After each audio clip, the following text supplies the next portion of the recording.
Amigos, que Dios les bendiga. Bienvenidos a una nueva edición del Evangelio Diario. Estamos a martes 20 de junio, en esta 11ª semana del tiempo ordinario.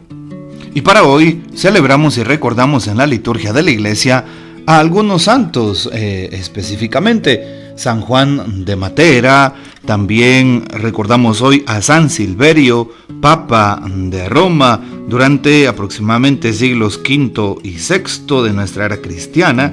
También algunos otros como San Gobano de Irlanda, también San Metodio de Olimpo, San Novato Anacoreta, entre otros grandes santos. ¿Qué podemos decir de San Juan de Matera? De niño, Juan ya soñaba con vivir como ermitaño. Fue abad en el monasterio de San Jacobo en Foggia, en Italia, insigne por su austeridad y su predicación al pueblo. Instituyó la congregación de Pulsano en la región del Gárgano, bajo la regla de San Benito. Fue venerado por todos en razón de su ciencia, sus milagros, sus profecías y sus virtudes. Pasó a mejor vida el 20 de junio del año 1139. Pidamos pues la poderosa intercesión de San Juan de Matera. Y para hoy tomamos el texto bíblico del Evangelio según San Mateo, capítulo 5, versículos 43 al 48. En aquel tiempo Jesús dijo a sus discípulos: ¿Han oído ustedes que se dijo, ama a tu prójimo y odia a tu enemigo? Yo en cambio les digo, amen a sus enemigos, hagan el bien a los que los odian y rueguen por los que los persiguen y calumnian, para que sean hijos de su Padre Celestial, que hace salir su sol sobre los buenos y los malos, y manda su lluvia sobre los justos y los injustos. Porque si ustedes aman a los que los aman, ¿qué recompensa merecen? ¿No hacen eso mismo los publicanos? Y si saludan tan solo a sus hermanos, ¿qué hacen de extraordinario? ¿No hacen eso mismo los paganos? Ustedes pues sean perfectos como su Padre Celestial es perfecto. Palabra del Señor, gloria a ti, Señor Jesús. Hoy tomamos la primera lectura de la segunda carta del apóstol San Pablo a los Corintios, capítulo 8, del 1 al 9. Hoy precisamente San Pablo alaba la actividad misionera y caritativa de las primeras comunidades cristianas, específicamente en Macedonia y claro, en Corinto, por supuesto, puesto que en medio del dolor y del sufrimiento de otros hermanos, en medio de la prueba, son comunidades que manifiestan una inmensa alegría, pues a pesar de que tienen cierta pobreza, su generosidad es ilimitada. Y en repetidas ocasiones vemos esta palabra hoy en esta primera lectura, por lo menos unas 6 veces la palabra generosidad. Así es, ellos son generosos, caritativos, misericordiosos y providentes hacia los demás hermanos, sobre todo aquellos que más sufren, y se distinguen por eso. San Pablo lo dice hoy, en su fe, en su palabra, en sabiduría y en diligencia, sobre todo en su generosidad hacia todos los demás hermanos. Y esto lo comprueba San Pablo, y por eso ojalá tú y yo imitemos a esta primera comunidad cristiana de Macedonia y Corinto en el don de la generosidad, en el don de ayudar al prójimo, en el don no solamente de ver algún interés personal, sino el interés de que alguien más se acerque a Dios. Y de esa manera, cuando hagas un favor, cuando des generosidad a alguien, limosna, servicio, entrega, cercanía, puedas hacerlo en el nombre de Dios para que esa persona aprenda a ver el rostro de Cristo en el rostro del hermano que le tiende una mano. Ayudemos al prójimo, tendamos una mano si podemos, démosle una oportunidad a aquel que sufre, como lo decía el Evangelio del día de ayer. Si alguien te pide, dale, y no te pongas a pensar más en qué va a hacer con eso que le des, porque Él ya le entregará cuentas a Dios nuestro Señor. Bueno, qué importante es entonces ser generosos desde el encuentro vivo y personal con Cristo Jesús nuestro Señor. Tomamos hoy el capítulo 5 del Evangelio según San Mateo. Continuamos viendo este recorrido del capítulo 5 y hoy Jesús con sus discípulos pues platica y les dice: ¿han oído ustedes platica con sus discípulos, y el texto de ayer era precisamente eso. Han oído ustedes que se dijo, es decir, la ley del talión. Y hoy continuamos en torno a lo que pues nuestro Señor Jesucristo pues también va diciendo, va pidiendo, ¿verdad? Sí, y lo que Él también nos invita a realizar y a vivir. Y ayer teníamos la ley del talión, ¿sí?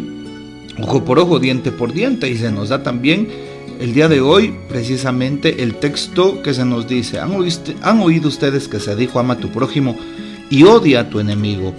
Y era una consigna que tenían en aquel contexto en donde creció y vivió nuestro Señor Jesucristo. Ama solamente a aquellos que te aman, y tu prójimo es tu familiar, es el hermano de iglesia, es tu mejor amigo con el que compartes tu pan, tu mesa, y odia a tu enemigo. Eran todos los demás que no eran cercanos. Jesús, que dice en cambio: amen a sus enemigos. Ama a tu prójimo y odia a tu enemigo. Era la consigna. Jesús la cambia: amen a sus enemigos, hagan el bien a los que los odian y rueguen por los que los persiguen y calumnian. Jesús viene a romper todo tipo de pensamiento humano existente en ese momento. Jesús propone un pensamiento diferente, un pensamiento de caridad, un pensamiento de perdón, un pensamiento de oportunidad al prójimo. Sí, y por eso hoy Jesús nos dice: amen. ¿A quién? A sus enemigos. Háganles el bien. Si alguien te hace mal, tú le tienes que hacer mucho bien, y de esa manera se cumplirá la palabra de Dios, así como se oye. Y por eso dice hoy precisamente el Señor mismo hace salir su sol sobre buenos y malos, y manda la lluvia sobre justos e injustos. El Señor sigue teniendo generosidad. Ojalá que nosotros amemos al prójimo y que nuestra generosidad de amar no se acabe. Qué fácil es el camino del odio, el camino del desprecio, del señalamiento, de la crítica. Qué fácil es el camino del rencor hacia alguien que nos ha hecho algo malo o algún daño. Qué fácil es el camino de la venganza, de la ira, de la indiferencia. Pero no es el camino del cristiano. Nuestro camino es otro, es distinto, es el que nos propone el Señor. Es el camino del amor, el camino del perdón, el camino de la misericordia, el camino de acercarnos con un corazón sincero al prójimo. ¿Acaso cuando vas a la Santa Eucaristía, y especialmente cuando vas a la confesión, no te perdona Jesús? ¿No sales acaso consolado? ¿No sales con el corazón tranquilo y lleno de paz porque sientes el perdón de tus pecados? Pues esa misma actitud nos invita hoy el Evangelio a asumir con el prójimo, específicamente con aquel que me ha ofendido, con aquellos que se supone que son mis enemigos. Así es. Y hablar de enemigos es hablar de aquella persona distinta, es hablar de aquel que no piensa como yo pienso, es hablar de aquel que hace otras propuestas distintas a la mía, es hablar de aquel que a veces me ha criticado o el que me ha señalado. No precisamente un enemigo mortal, sino alguien que me ha puesto incómodo en mi vida, alguien que ha dicho algo distinto y que me he sentido enojado. Es decir, hoy se nos invita a perdonar de corazón, a que pasemos precisamente, a que rebasemos el límite que regularmente estamos acostumbrados a vivir. Y hoy por eso la palabra nos da esta oportunidad. ¿Qué dice el Papa para la reflexión de este día? Bueno, el Papa Francisco también hace su intervención sobre el texto de hoy. Amar a mi enemigo, dice el Papa. ¿Quién es mi enemigo? Empieza con esta pregunta. En el lenguaje cristiano nadie debería de ser enemigo de nadie, pues precisamente en el Evangelio de hoy Jesús nos enseña a amarnos unos a otros y a ser hermanos. Pero justo esta instrucción viene como respuesta a la realidad del judaísmo, tomada del mundo oriental, que vivía en constantes enfrentamientos por territorio, lo cual generaba personas y pueblos enfrentados o enemigos. Pero no solo tener enemigos no está bien, tampoco está bien amar solo a unos, a los amigos. Jesús es más exigente en la instrucción y habla de amar a todos, incluso a quienes no nos aman a nosotros. Qué difícil cumplir esto en un mundo tan dividido. Hay división en las familias, en la política, en el deporte y hasta en la misma religión. Nos han enseñado a desconfiar del otro y a temerlo. Entonces, ¿cómo cumplir la voluntad de Dios que nos trae hoy el Evangelio? es con la pregunta que termina el Papa Francisco en este día. ¿Sí? Y a mí me llama poderosamente la atención estas palabras, cómo se nos da instrucción sobre la realidad del judaísmo, ¿verdad? Y cómo se vivían enfrentando, dice hoy el Papa. Pero algo que llama la atención es cómo él nos va haciendo esta explicación del Evangelio. Jesús es exigente, ¿sí? Y habla de amar a todos, incluso a los que no nos aman a nosotros. Sí, pidámosle al Señor que nos ayude a amar como Él ha amado, a perdonar como Él ha perdonado. Es cierto, no está bien tener enemigos, tampoco está bien amar solo a unos, es decir, ser exclusivos y excluyentes, dice el Papa. Bueno, pues ojalá que esta palabra nos motive cada día a ser mejores cristianos y mejores ciudadanos. Que el Señor nos bendiga, que María Santísima nos guarde y que gocemos de la fiel custodia de San José. Y la bendición de Dios Todopoderoso, Padre, Hijo y Espíritu Santo, descienda sobre ustedes y permanezca para siempre. Amén. Comparte este audio y hasta mañana.